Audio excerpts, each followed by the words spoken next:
everyone. Today I will be discussing the continuation of the theories under theories of causation of crime.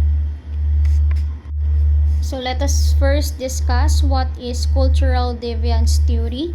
So it is a combination of social disorganization and strain theory. So which is under niya is the independent subculture.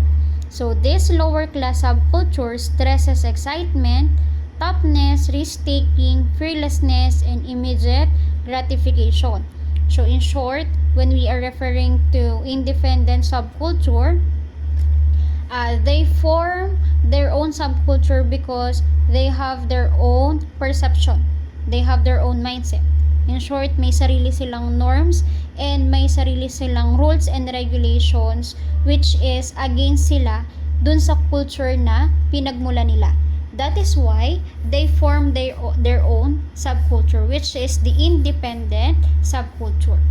So next will be the delinquent subculture theory.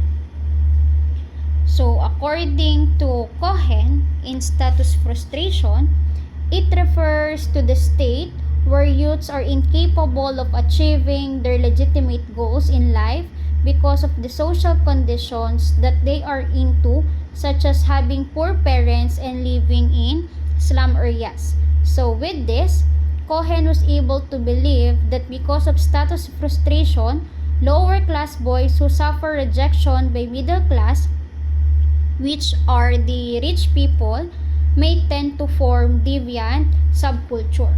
So, kanina, we've discussed that independent subculture is formed due to the against of the person with the rules and regulation of the culture. But then, nagkakaroon po ng delinquent subculture wherein hindi po nagkakaroon ng balance between the rich and the poor. Kasi yung may mga upper class, nagkakaroon sila ng greediness towards the lower class. Kaya end up, na-engage ngayon sila sa mga deviant activities or mga deviant behaviors.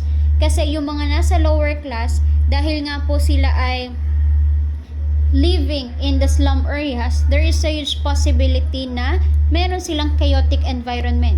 End up, dahil wala silang mataas na income or wala silang proper income and steady income, they will engage in illegal activities which is under the subculture kasi against po sila dun sa namumuno sa culture. And if the case happens that the individuals became prone or became delinquent person due to subculture, the term to be used is delinquent subculture theory. So next is the corner boy. The most common response to middle class rejection. So he is not a chronic delinquent but may be true one who engages in petty or status offenses. So status offenses, they are offenses committed by minors such as sex before marriage and recreation drug abuse. So in short, when we are referring to corner boy, sila po yung mga delinquent person na mostly ang na-experience lang nila or nako-commit po nila is mga petty offenses because those individuals that are involved under corner boy ay yung may mga minor persons lang or yung mga minor individuals. While the college boy embraces the cultural and social values of the middle class. So he actively strives to be successful by those standards. So in short, college boy follows the norms and regulations of the society. So since nasa college level na sila, ang mindset na nila is for the success of their life and for the career life nila. So gusto niyang ma-meet ang goal niya into positive ways kasi ang mindset niya is to become successful at ang goal niya po is to achieve kung ano po yung goals niya sa buhay into positive way. Kaya po, under po siya ng college boy. Next is the delinquent boy. Adapt set of norms and principles in direct opposition to middle class values. So he strives for independence and that nobody can control his behavior. He may join gang and willing to take risks and violate the law. So, yan pong ginagawa nila is part of the reliever to frustrations. Kasi madami po sa atin ang nakaka-experience ng frustrations, especially yung mga bata nowadays, mas prone po sila sa stress, sa anger, sa resentment, and sa frustration. Kaya in order for them to relieve o para kahit papano ay masatisfy sila or mabawasan yung iniisip nila, some individuals will join into delinquent activities, and they are delinquent boys na yung engagement nila, they are willing to join the gang and willing to take risk para po sila ay makapag-violate ng law. Kasi dahil doon, nasasatisfy sila at na-achieve nila yung kailangan nilang ma-achieve dahil nga po nagkakaroon sila ng stress and frustrations. So, they are under the delinquent boys. So, marami silang gagawin kasi yun nga lang po, it's just happen na gusto nilang magpaka-independent. At the same time, yung independence po nila is in connection po sa illegal activities. Kaya po, delinquent boys ang term na tawag sa kanila. So, differential opportunity theory.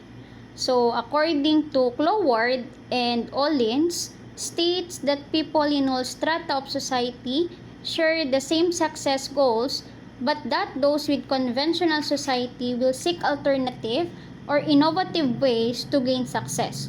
So, such as joining drug syndicate and any other forms of illegal activities. So, there are different opportunities that can be given po sa mga tao or sa mga certain individuals, especially those who are educated and non-educated.